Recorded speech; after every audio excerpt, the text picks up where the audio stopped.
Hi, I'm Melanie Collins. Coming up on Penn State Universe, Special Collections. We'll take you inside Penn State's library to see some priceless collections and items that exist nowhere else in the world.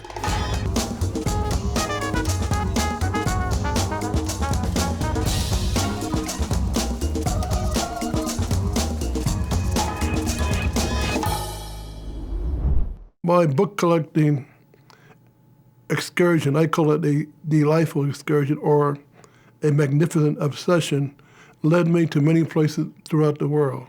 Any book that said Negro, colored, Africa, African American, Afro-American, Black, I started to collect. You always feel special when you're, say, one of 10 in the world, but then it's really something special when, Penn State has the only catalog copy of that in the world.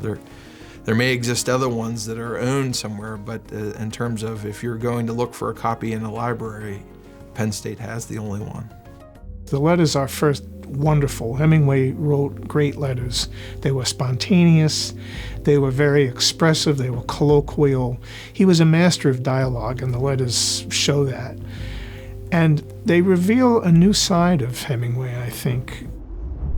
We're in front of the Pattee and Paterno libraries on Penn State's University Park campus. The building is one of the most recognizable structures on campus. In addition to the extensive catalog of nearly 5 million items, the libraries also include a number of special collections and exhibits which contain items that are unique in the world. One such exhibit is the recently donated personal collection of Charles Blockson. Bloxson, a lifelong bibliophile, has been collecting books about African Americans and the African diaspora all his life. Some of the items in his collection are literally one of a kind, and as we'll see, this collection is much more than just paper and words. In 2008, the Pennsylvania State University Libraries opened a new room housing a special collection, one that took Penn State distinguished alum and accomplished athlete Charles L. Bloxson nearly a lifetime to gather. Housed on the third floor of Pattee Library, the 11,000 volumes tell the story of the African American experience, as well as the African diaspora. The African diaspora is the spreading out of ideas, cultures, people from the continent of Africa to all different parts of the world. And this collection is mostly concerned with the African people spread as well as their culture and the literature that records that culture. The collection, I'm going back, I remember as is over 60 years ago, when a fourth grade substitute teacher in my hometown in Norristown, Pennsylvania, I asked her, did Negroes or colored people, we were called colored people, Negroes in those days, have a history? She said, no, Charles, Negroes were born to serve white people. From that, I went into the Salvation Armies and Goodwill stores and antiquarian bookstores in Philadelphia and other places. Any book that said Negro, colored, Africa, African American, Afro-American, Black, I started to collect. My book collecting excursion, I call it a delightful excursion or a magnificent obsession, led me to many places throughout the world. I've collected books in Reykjavik, Iceland. I've been to Scandinavia. I went to Brazil, even Japan. When I was in the service, I found books, for instance, by Richard Wright, in a bookstore in Japan. His memory, to me, is amazing. He remembers people and places he bought books from his teenage years, and the color of books and how much he paid for them and the conversation he had with the bookseller and all that. And I struggle to remember what I had for dinner last night. And here's a guy that obviously his life's work means that much to him. My teammates used to kid me, Rosie Greer, Lenny Moore, and Jesse Arnell, and all the football track teammates. They would go to parties and other things on their away games or whatever, with New York City or Boston or wherever we play. And I would go to bookstores, and it's like people would say, "What are you collecting those?" Some people later said, "What are you collecting those books?" Some people didn't know I was collecting. But when the 60s came around, when the era of Black power and Black awareness, everybody said, "Oh, this is why you're collecting books." The diversity collection is what makes this very unique and valuable, in my opinion.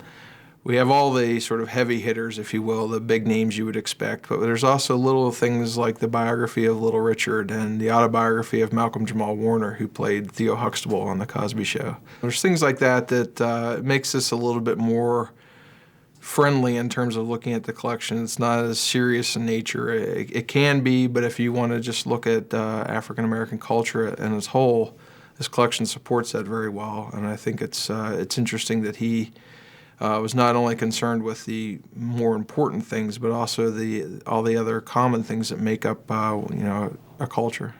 It's no doubt Charles Bloxson, a self-proclaimed but reluctant bibliophile, loves all the books in this diverse collection, but he admits he does have his favorites. I could talk about the copy of Phillis Wheatley's poems, the sign she was the first person of African descent to publish a book of poems in 1773. I could tell you about the vast collection I have of my lifetime hero, Paul Robeson, which is in this collection, his holding, which will represent outside of Howard University in Washington, D.C., one of the largest collection on Robeson. I can tell you about the children books I collected, the anti-slavery books, of course, the Underground Railroad.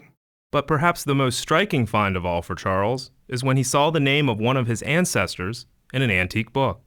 One day I went to Philadelphia and the old Leary's bookstore located at 9th and Market Street. My eyes spotted a book entitled Underground Railroad by William Still, 1872. And as it would happen, I'd open the book, as it was a miracle, on page 488. It said the escape of Jacob Bloxson, who was my grandfather James' cousin, from Seaford, Delaware. William Still recorded, so that documented my interest. Charles Bloxson assembled two collections. The first one he donated to Temple University, where he serves as curator emeritus. The collection at Temple primarily is, I donated with 20,000 items. Today it's up to 150,000 items, I was there 25 years and all that. But the collection here has more to do with the African diaspora, and it's more wholesome in one respect. You can't really separate knowledge, a person can go to one at Temple and come to Penn State, they will find something in this collection they wouldn't find at Temple, but I want both of those collections to work together. Each collection will find its own identity. This collection, in a sense, is what I call a dream deferred. Langston Hughes, one of my favorite poets of the Harlem Renaissance, wrote a poem called A Dream Deferred. Back in 1974, 75, the original collection was stated to come here.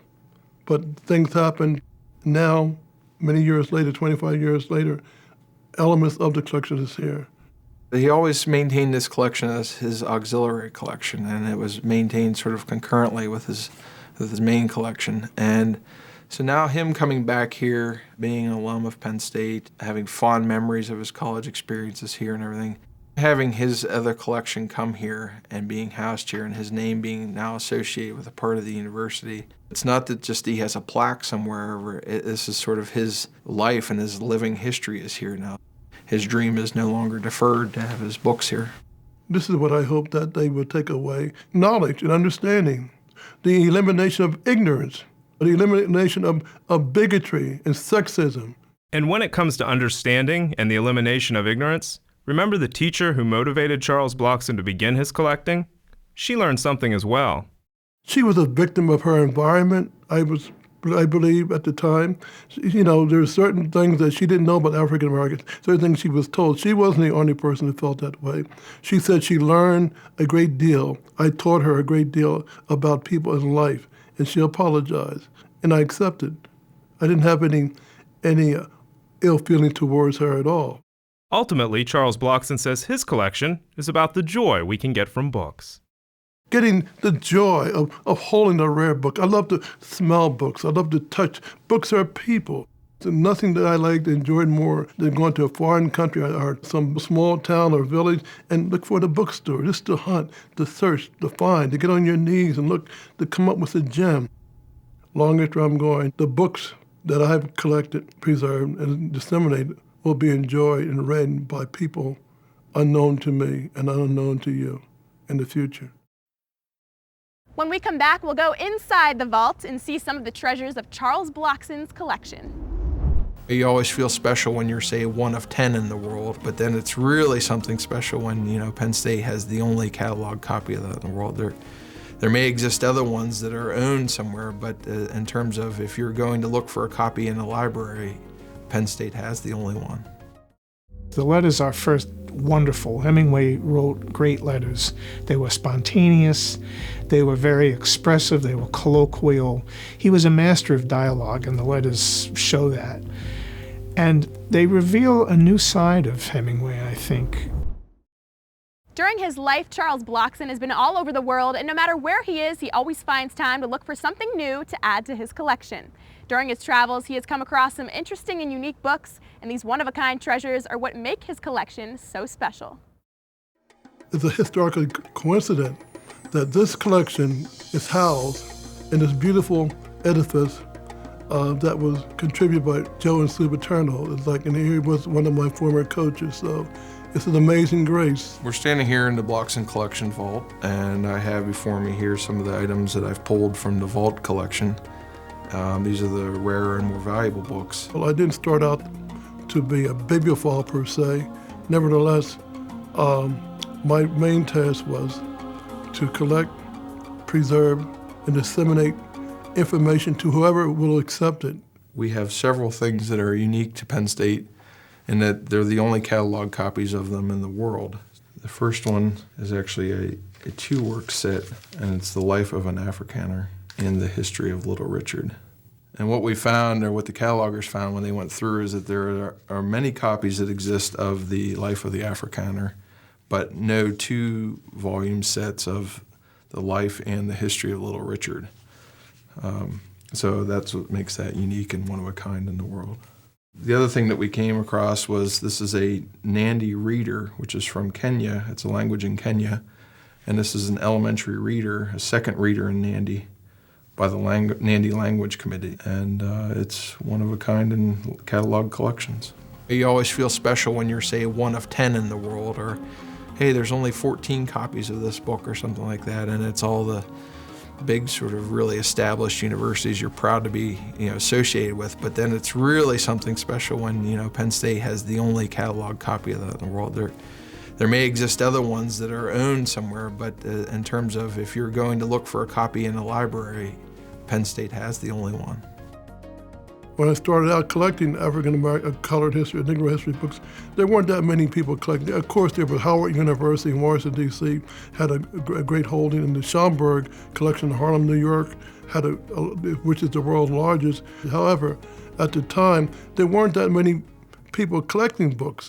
I also have a copy of Moore's Travels in Africa, and this is a travel journal and a historical account of Captain Stibbs' voyage up the River Gambia in 1723. And what's nice about this book is that all the plates and maps are included, including this fantastic map of his journey up the river, which I think rivals any sort of modern map with computers and GPS. It's amazing the level of detail and accuracy. Another limited edition we have here is a beautiful copy of John Hersey's Hiroshima, and this is a signed limited edition. What's interesting is that the signature, it's not only signed by the author, poet Robert Penn Warren, and Jacob Lawrence, the artist. Jacob Lawrence was a very prominent 20th century African-American artist. He's also signed it for Charles Bloxson, bibliophile and keeper of our heritage. Best wishes, Jacob Lawrence. And I can show you some of the artwork in here, which is, these are all silk screens. In the collection, there's a lot of books, a great deal of books and other documents relating to the Underground Railroad. It was a clandestine organization that people of all races, creeds, and colors came together for a common cause. The slave narrative, or even some narratives document escaped slaves, that's a one-of-a-kind look at their experiences, and it's written from a completely different perspective than a history book. So it's nice, you get a much more complete picture, and probably, in some cases, much more accurate picture. So when this collection first opened, I was expecting, you used to come in and people were going to be looking for African-American history or jazz artists or poets or authors or something like that. And it turned out that one of the most heavily used parts of this collection was the black fraternities and sororities and different history books and different chapter histories throughout America of the black fraternities and sororities. different books on the Divine Nine that we have here in the Bloxson collection. My book collection, I think, recalled, more or less rivaled my athletic gears, right? Football, basketball, boxing gloves, shot put, discus. In my bedroom, and later my father built me an extension in the house next door that he bought, and I started to collect books. These books have a meaning to the collector, and that meaning comes out in the type of books that are here. I think it's not just sort of arbitrary books. The books are sort of here for a reason. And so to have that history preserved all in one place and coming from a man that was concerned with that history, not just concerned with books and collecting books for just collection's sake. It was his method of preserving his history. The collection is on display in the newly opened Charles L. Bloxson room of the Pattee Library. Charles Bloxson dedicated his life to collecting books, and when we come back, we'll look at a man that dedicated himself to writing them. The letters are first wonderful. Hemingway wrote great letters. They were spontaneous, they were very expressive, they were colloquial. He was a master of dialogue, and the letters show that. And they reveal a new side of Hemingway, I think. Many scholars consider Ernest Hemingway to be among the greatest American authors ever to touch pen to paper. From his novels to his short stories to his letters, Hemingway is one of the most well-known authors of the 20th century. Penn State recently acquired the last significant known collection of the novelist's letters, still in private hands. Most readers know legendary writer Ernest Hemingway as a master of powerful prose and a globe-trotting adventurer. In such works as The Sun Also Rises and The Snows of Kilimanjaro, Hemingway reveals an intense masculinity and the often brutal struggle of man against nature. But there were many different facets to Hemingway's life. A collection of the famed author's correspondence, recently acquired by Penn State's University Libraries, shows aspects of his personality previously unknown or underappreciated. The collection contains more than 100 letters, telegrams, and notes from Hemingway to members of his family, written between 1917 and 1957. The correspondence was originally gathered by the author's sister, Madeline, and came to the university libraries by way of her son, Ernest Hemingway Mainland. The letters are first wonderful. Hemingway wrote great letters. They were spontaneous, they were very expressive, they were colloquial. He was a master of dialogue, and the letters show that. And they reveal a new side of Hemingway, I think. Traditionally, scholars have regarded his family relations as pretty rocky. His parents disapproved of his early writing. They regarded his language as harsh and profane, and they generally disapproved. In fact, I can't remember which title it was, but they bought one and returned it to Sylvia Beach in Paris because they thought it was so profane. Hemingway was hurt by this, but the letters reveal a side of him that was concerned about their opinion. He was attentive, devoted. As you may know, his father committed suicide in 1929, and after that, he took a great interest in his mother's economic well-being. The Hemingway collection builds on a tradition of scholarship at Penn State that goes back 100 years to the appointment of Fred Lewis Pattee as the first professor of American literature at any college or university. Building on that tradition, in 1952, Penn State professor of English Philip Young wrote the first scholarly Hemingway biography. In 1969, Young and Charles Mann, chief of rare books and special collections, collaborated on the very first published inventory of Hemingway's papers. People would ask why Penn State as a home for these letters, and one very good reason, in addition to our continuing our Hemingway interest in scholarship, is that Penn State is now very strongly associated with the Hemingway Letters Project, which was funded in part by the libraries, but is a National Endowment for the Humanities project. This is an ongoing enterprise to collect and publish many of the over 6,000 letters that Hemingway wrote. It's projected to be published in 12 volumes, and the general editor of the series, Sandra Spanier, is professor of English at Penn State. Ernest Hemingway died in 1961, but scholars continue to explore his life and works. The Hemingway correspondence at Penn State offers new insight into the man who's often called the greatest of American writers. The letters reveal a side of Hemingway rarely seen in public and provide insight into real events that would later become the basis for scenes in some of his fiction. From the Pattee and Paterno libraries on Penn State's University Park campus, thank you for joining us. Keep an eye out for us again, because anything can happen in the Penn State universe, from the performing arts to major scientific breakthroughs and everything between and beyond. That's it for now. I'm Melanie Collins. See you next time on Penn State Universe.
A copy of the program you've just seen can be purchased through Penn State Media Sales at mediasales.psu.edu or by calling 800-770-2111.